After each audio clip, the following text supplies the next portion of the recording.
Hi everybody, I'm Susan Mulvihill. Welcome back to our vegetable garden. Here we are heading into the third week of August. How did that happen?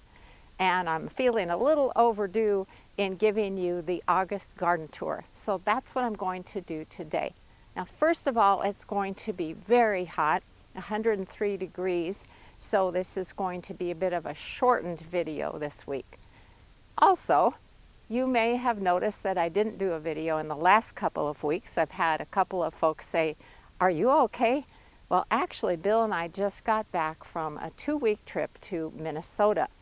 For the first week, I attended the conference for the Garden Communicators International, which is a professional organization that I belong to, and that was awesome. But what was even more awesome was the fact that we got to visit with so many members of our family, and we did a little sightseeing, and it was a great trip.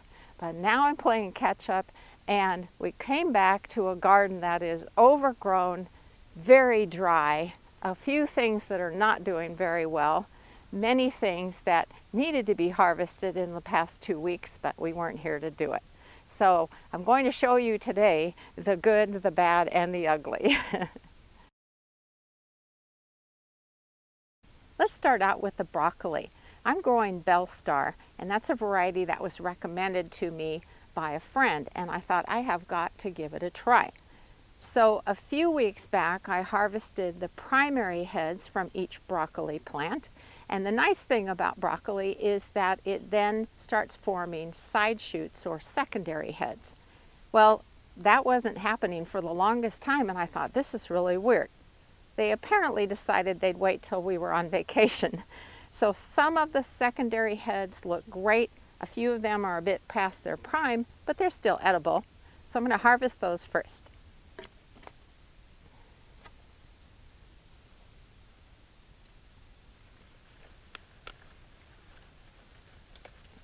It's a nice looking one.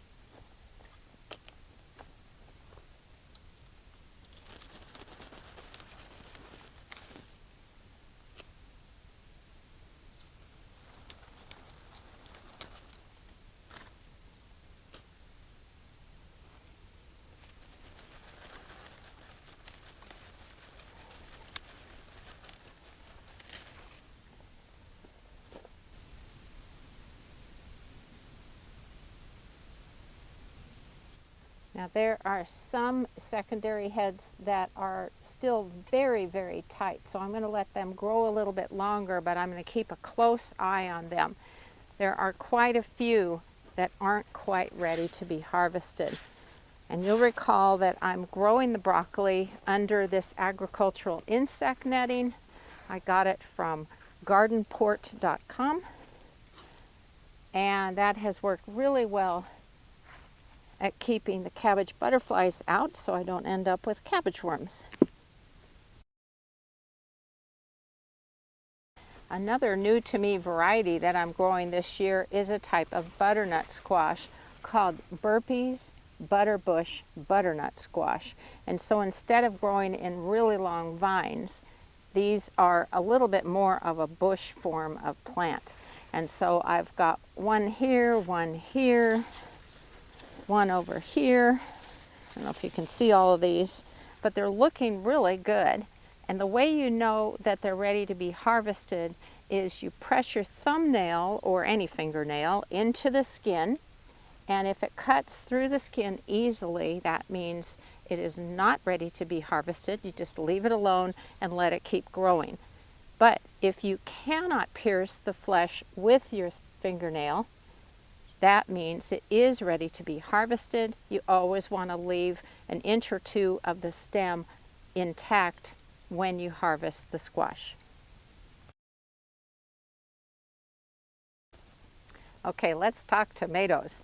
So I want to show you a couple of beds that have different types of tomatoes growing in them. This is Bill's bed, and it has a pear type of tomato, some cherry tomatoes, and some grape tomatoes.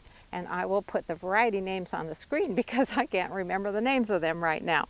But they are doing great, And you might think, boy, what is Bill going to do with all of this? Well, he loves to use them to make fresh tomato salsa, and it is fabulous. So that's the main purpose of these, other than just popping them in our mouth or putting them in salads and so on. This is one of my paste tomato beds. This is where I'm growing Gilberti paste tomatoes. Paste tomatoes are typically meatier and less juicy, so that means they are fantastic for making things like tomato sauce and salsa and even ketchup. And that's because you don't have to boil them down for hours and hours to get them to be thick, so it's much more nutritious. So the plants are doing great. The tomatoes are growing beautifully, and I have a funny story to tell you. So I posted a photo of some of the paste tomatoes on Facebook recently, and I had a few people say, those are not tomatoes, those are peppers. And I happily said, no, they are tomatoes. So this is an unusual looking tomato, but they are very delicious, they're very productive, and it's a variety that I'm very pleased with. And here's a close-up of some of the tomatoes just so you can see them better. And if you're noticing the drip lines on the surface of the bed, those are what is called drip tape. We use that for most of our raised beds. But that's a story for another day. So this is Bill's cabbage bed, and you can see that the cabbage plants finally decided to form heads, and they are looking really good. He plans to harvest them today, at least most of them, and is intending to make some sauerkraut with them. I can't wait for that because it is so tasty. Now I do want to show you one thing of interest. Now you'll notice that this cabbage head doesn't look so great, does it? This is something that is known as splitting. And typically what happens is that if you have a long dry spell, which we've certainly had here in Spokane, Washington, followed by a sudden downpour where everything gets super wet, it causes the heads of cabbage to split. It also does this to tomatoes, for example. It is a frustrating problem, so if you keep a close eye on the weather and your cabbage heads are looking great, and you see that you're going to have a storm, I would recommend either harvesting your heads or go ahead and cover the bed with either a sheet of plastic or some shade cloth or something to lessen the impact of that rain. This is our pole bean arbor, and when we got back home from our trip, the plants were absolutely covered with beans. Before leaving town, I had picked every single bean on the vines, but that hot weather really made them produce. I've already harvested all of the beans, and I blanched and froze them so we can enjoy them later. But boy, they just went nuts while we were gone. You're now looking at our little hoop house and the bed that I have been growing watermelons in.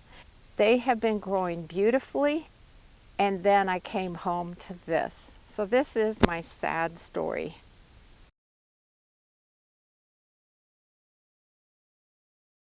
Do you see the big brown spot on the left end of this watermelon? That is a melon's version of blossom end rot, just like tomatoes can get.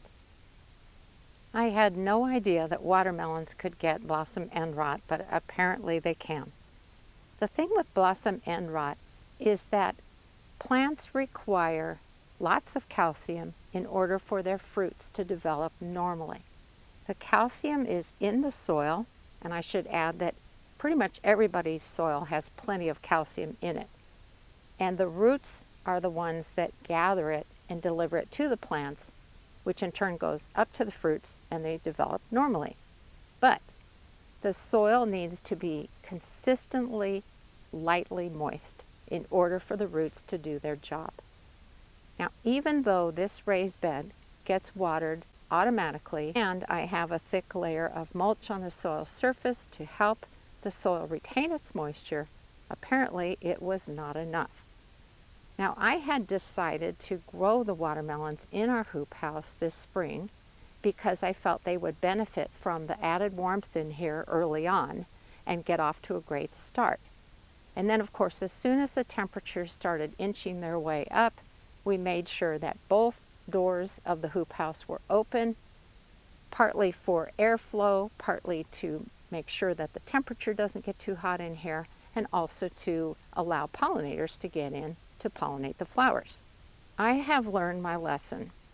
My plan for next year, because I will grow them again next year, I mean, they were doing so great, is I'm going to plant them in the main part of the garden. I'll make sure they get plenty of water, and hopefully we will not see this nasty thing again.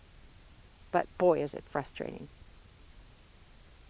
One other thing I wanted to add is that, it can be hard to know when a watermelon is ripe, especially something light-skinned like this. And I've heard of a lot of different things to look for. But what I've heard is the most reliable is to look at the tendril that is right next to where it attaches to the melon. And if it's all dried out, that means the melon is ripe. Now, of course, we've had this problem with this melon, so I have no idea what to expect. But I thought what I would do is go ahead and harvest it. I'm going to cut it open. Just like with tomatoes that have blossom end rot, you can still eat the part that doesn't have that discoloration as long as there's no mold going through the part that you want to eat. So let me harvest this and we'll take a look inside. Now I'm a lefty, so I'm probably going to completely obscure this, but let's see. I'm going to give it a go. Now I better go crosswise just to be safe. Oh, look at that. Whoops. Okay, looks like it's something we can eat after all. And then I'll just trim off this brown end here. Okay, that is the quick August tour of our vegetable garden. I hope your gardens are doing great, that you're getting decent weather and a bountiful harvest. Now I'm standing in front of our vanilla strawberry hydrangea because I had shown it in a video a couple of months ago. It was all sort of a creamy white back then, and folks had said, we want to see it when it starts turning that strawberry color. So here it is. It's an awesome shrub. Thanks so much for watching today, everybody. Happy gardening.